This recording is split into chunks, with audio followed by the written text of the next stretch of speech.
जय हिंद दोस्तों, कैसे हैं आप सभी लोग। आशा करता हूं आप सभी ठीक होंगे, स्वस्थ होंगे और अपने अपने घरों पर मौज कर रहे होंगे। मैं अंकित एक बार फिर से आपके अपने YouTube चैनल वासुदेवा एजुकेशन में आपका स्वागत करता हूं। एक बार फिर से अपन अपने बीएससी सेमेस्टर फर्स्ट के कंटेंट पर चलते हैं, जहां हमारा एस्केरिस चल रहा था। उसी एस्केरिस को आगे बढ़ाते हुए हम बात करेंगे कि एस्केरिस में अब आगे क्या होगा, क्योंकि एस्केरिस की स्ट्रक्चर की हमने बात कर ली थी, मेल और फीमेल की बात कर ली थी, आउटर पार्ट्स की बात कर ली थी। अगर वो वीडियो आपने नहीं देखा है तो लिंक डिस्क्रिप्शन में डाल देंगे, एक बार जाकर जरूर देखें, तब आपको आगे का अच्छे से समझ में आएगा। तो हम आपसे ज्यादा वेट ना करवाते हुए डायरेक्ट स्क्रीन पर लाते हैं और वहां लिखा हुआ है body of Ascaris, body wall of Ascaris. क्या लिखा गया है? बॉडी वॉल ऑफ एस्केरिस लिखा गया है। एस्केरिस की देह भित्ति के बारे में बताया गया है। बेटा, देह भित्ति क्या होती है? शरीर के ऊपर प्रेजेंट जो वॉल्स होती है या भित्तियां जो होती है, जो शरीर को प्रोटेक्शन दे रही है, वही क्या है अपने पास में? देह भित्तियां है जो शरीर के काम कर रही है। और ये जो भित्तियां होती है ना, एस्केरिस के अंदर 3 प्रकार की होती है, 1, 2 और 3। एक क्यूटिकल से बनी हुई है, एक एपिडर्मिस से बनी हुई है और एक मसल्स लेयर बनी हुई है। देखो ध्यान से समझो, एक क्यूटिकल से बनी हुई है, एक एपिडर्मिस से और एक मसल्स लेयर से। ये सीरियलिटी से पाई जाती है, ऊपर नीचे क्रम में पाई जाती है। अगर हम क्यूटिकल की बात करें तो क्यूटिकल जो है सबसे बाहरी परत है। क्यूटिकल क्या है बेटा? सबसे बाहरी परत। सबसे बाहर की ओर जो प्रेजेंट है वो कौन है? क्यूटिकल। यानी सबसे ज्यादा प्रोटेक्शन की जिम्मेदारी किसके ऊपर है? क्यूटिकल के ऊपर। बचाएगा कौन? क्यूटिकल बचाएगा। किससे बचाएगा? तो मैंने आपको स्टार्टिंग में बताया था कि एस्केरिस जो है वो एक एंडोपैरासाइट है, अंतः परजीवी है। अब जब वो किसी के शरीर में रहेगा, जैसे मेरे शरीर की बात कर लो, मेरे शरीर में कौन है? एस्केरिस। अब मेरे शरीर में कहां रहेगा? आंत्र में। आंत्र में कौन बैठे हैं? एंजाइम बैठे हैं। तो एंजाइम एस्केरिस को खत्म करेंगे कि नहीं करेंगे? नष्ट करेंगे कि नहीं करेंगे?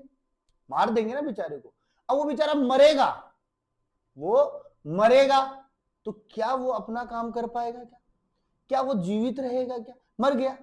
तो उनसे बचने के लिए, उन एंजाइमों से बचने के लिए वो क्या बनाता है? क्यूटिकल। तो हम लिखेंगे परपोषी, यानी होस्ट के, परपोषी के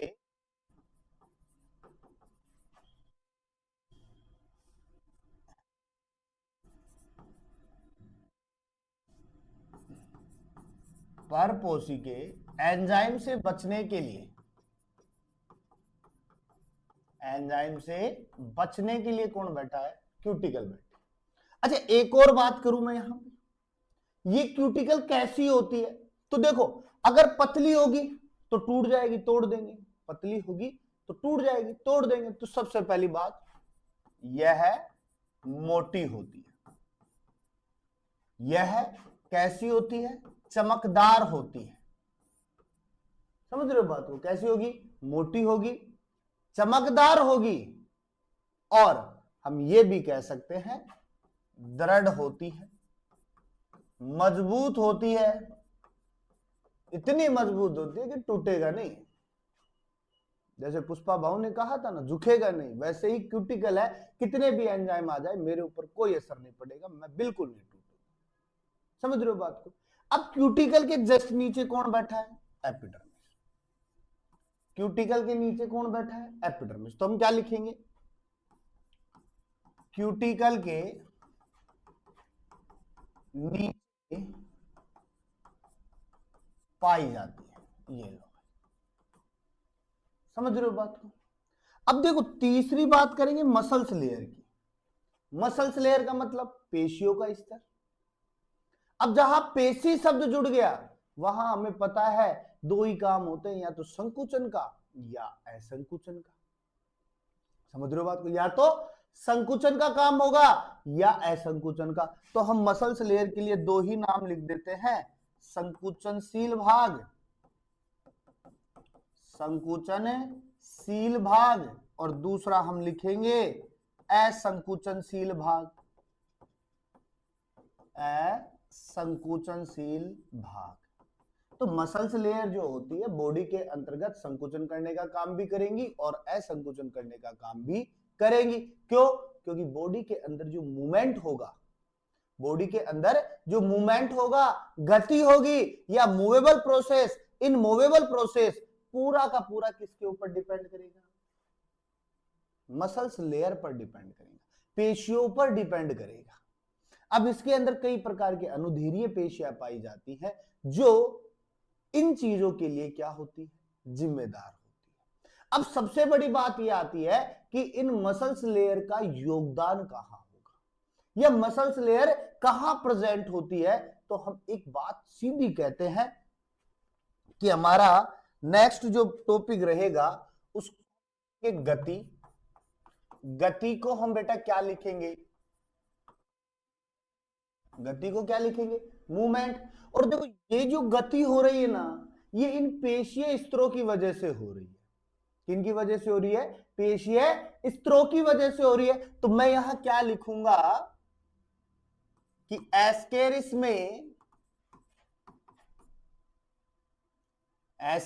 में शरीर के द्रव स्थैतिक दबाव के कारण,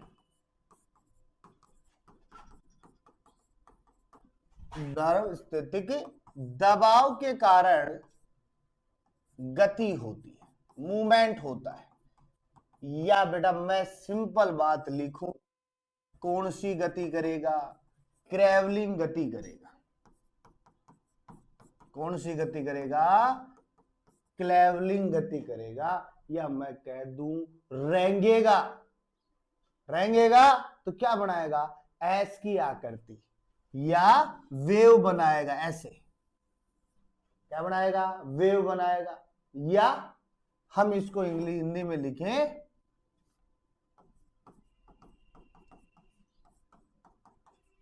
तरंगित गति करेगा, वेव बनाएगा। या हम सीधी बात करें, ये देखो ये जो बन रहा है ना, ऐसे चलेगा बेचारा।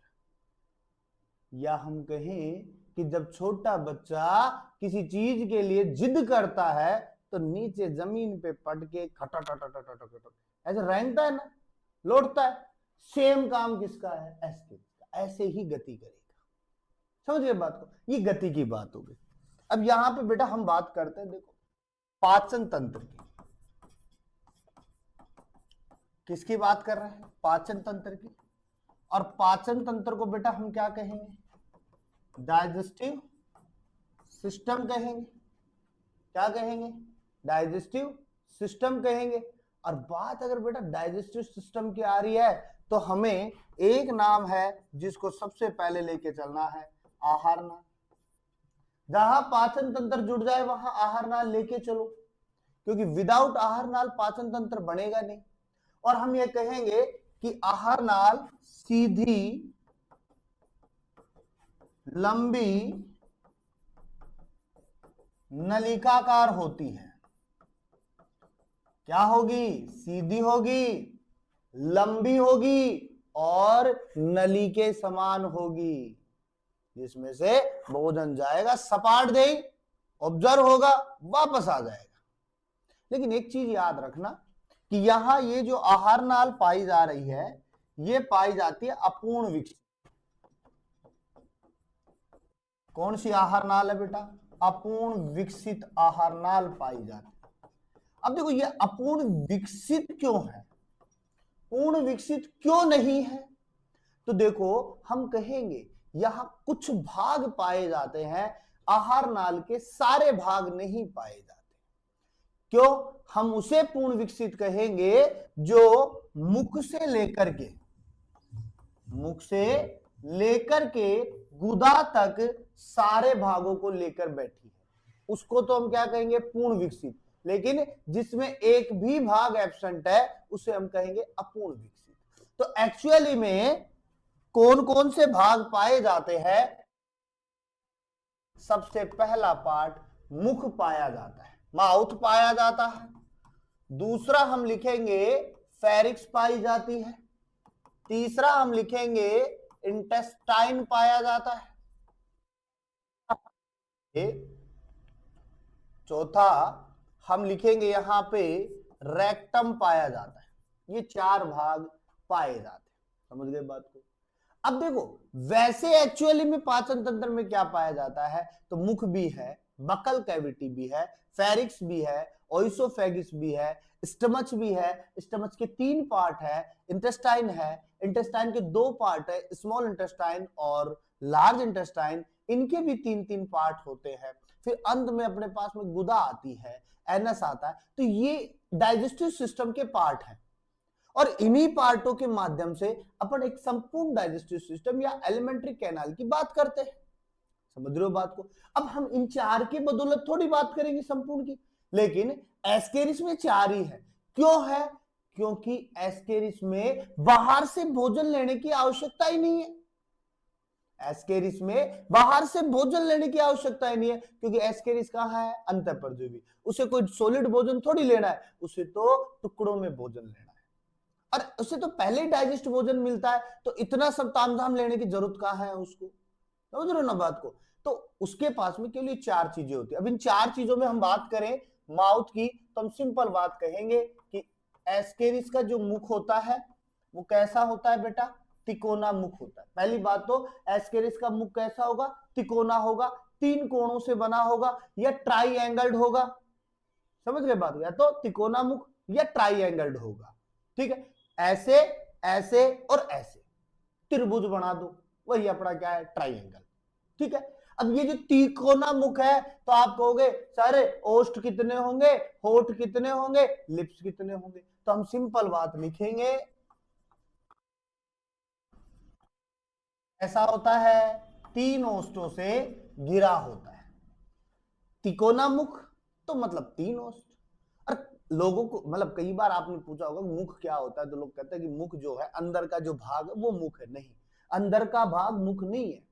मुख केवल वो है जो आपके होस्ट या आपके ओष्ठ से घिरी संरचना। मुख अंदर का भाग नहीं होता है। मुख केवल कौन सा भाग है? ये जो ओष्ठ रूपी संरचना है ना, जो होठों के द्वारा आवृत है, वहीं तक आपका मुख है। अंदर तो बकल कैविटी है, मुख गुहा है, जहां भोजन को आप रखते हो, चबाते हो दांतों की सहायता से, वो बकल कैविटी है, ना कि वो आपका मुख है। मुख केवल आपकी ये जो होस्ट वाली या ओष्ठ या लिप्स रूपी जो संरचना है, वहीं तक आपका मुख है। बाद में बकल कैविटी स्टार्ट हो जाती है। समझ रहे हो बात को? अब फेरिक्स की बात करें तो फेरिक्स के लिए हम लिख देंगे कि होती है। सबसे पहले क्या लिखेंगे? लंबी होती है। फिर अपन ये भी लिख देंगे बहुस्तृत होती है या बहुस्तृत उपकला से बनी होती है। हम ये भी लिख देंगे कि 3 प्रकार की यहां पर कोशिकाएं पाई जाती है। एक पृष्ठीय होती है, एक पृष्ठीय होती है और 2 क्या होती है बेटा? ये लो। काम क्या करता है? मुख के द्वारा जो भोजन आया था उसको आंख भोजन पहुंचाता है। तो लिखेंगे हम यहां पे तो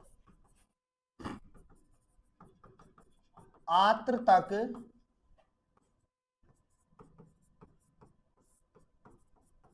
पहुंचाता है। सीधी बात समझो। अब इंटेस्टाइन की बात करें, अब हम एक यहां पे एक सीधी लाइन लिखेंगे आहार नाल का। ये तो देखो, ये आपको सब जगह लिख दो, कोई दिक्कत नहीं, कहीं भी लिखो। चाहे आप कुछ भी पढ़ रहे हो, चाहे सस्तनधारी पढ़ रहे हो, चाहे एम्फीबिया पढ़ रहे हो, चाहे रेप्टिलिया पढ़ रहे हो, चाहे पिसीज पढ़ रहा हो, कुछ भी पढ़ रहे हो, लिख दो आहार नाल का सबसे बड़ा भाग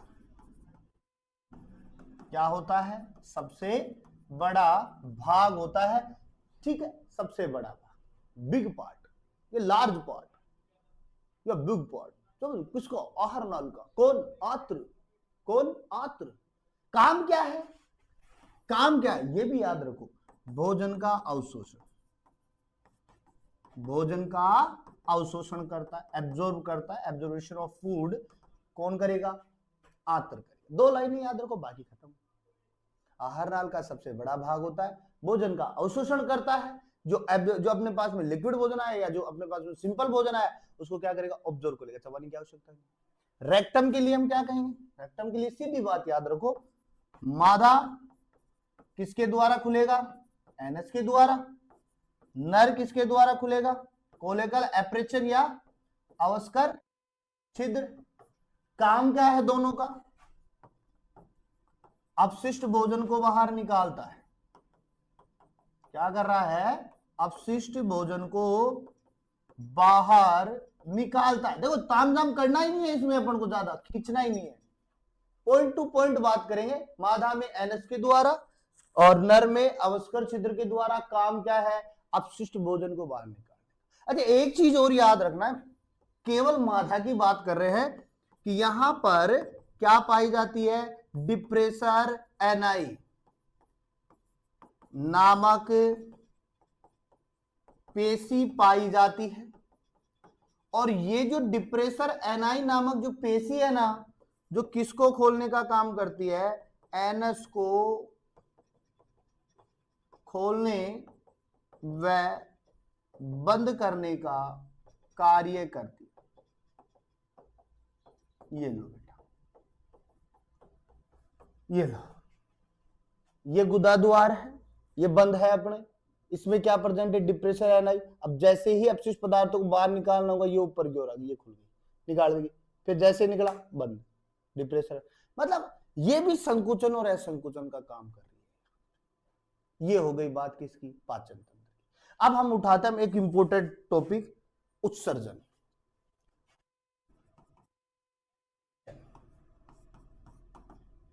ठीक है, और देखो यहां पर अपन ने एक डायग्राम सा ले रखा है,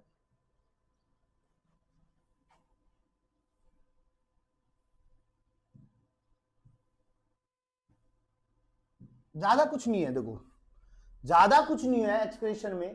पहली बात तो आप याद रखो कि यहां का जो एक्सक्रेशन है, यहां का जो एक्सक्रेशन है उसके लिए अगर हम बात करें तो पहली लाइन लिख दो, वर्कक अनुपस्थित, बिल्कुल नहीं है, ये तो पाया नहीं जाएगा। दूसरी बात याद रखना, एक्सक्रेटरी सिस्टम किसके आकार का होगा, कैपिटल एच आकार। एक एक चीज दिखाऊंगा मैं आपको, पहले लिख देता हूं। एक्सक्रेटरी सिस्टम कितने आकार का, एच आकार का। कितनी नाले पाई जाएंगी, 2।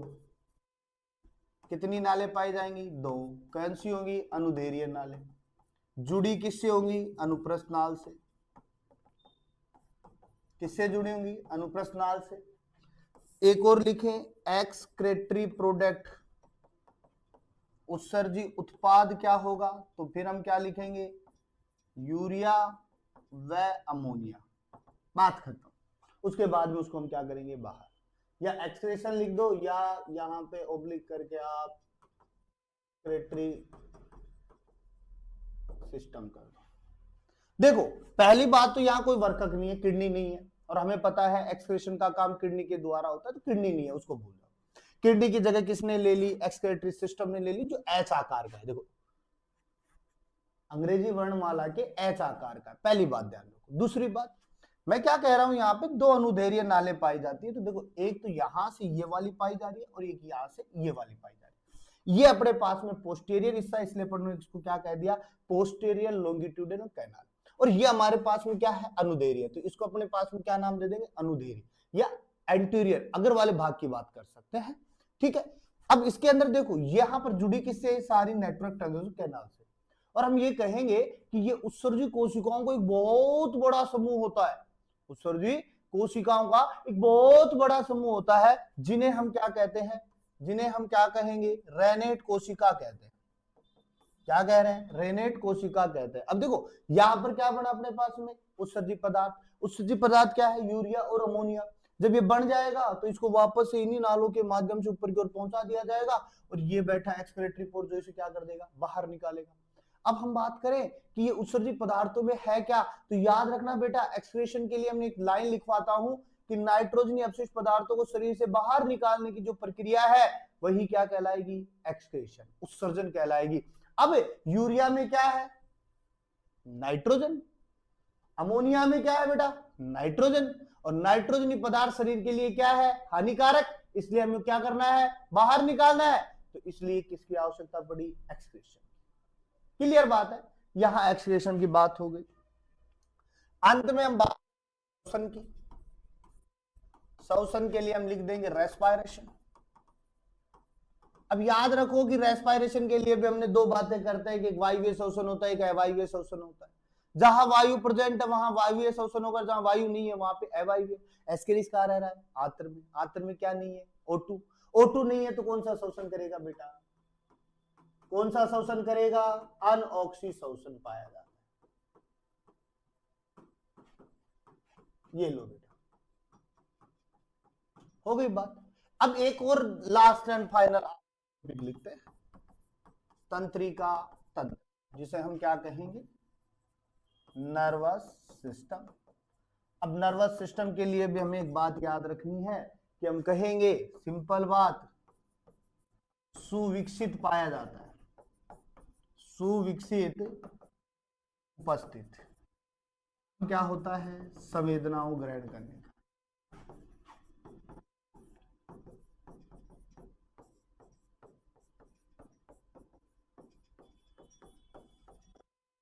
क्या करता है, संवेदनाओं को ग्रहण करने का कार्य करता है।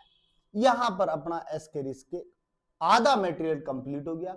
नेक्स्ट पे बात करेंगे अपन जनन तंत्र की, रिप्रोडक्शन सिस्टम की बात करेंगे, नर और मादा की बात करेंगे, क्योंकि यहां पर सेक्सुअल द्विरूपता या सेक्सुअल डायमॉर्फिज्म पाया जाता है, तो अलग अलग की बात करेंगे। नेक्स्ट कंटेंट यही होगा अपना।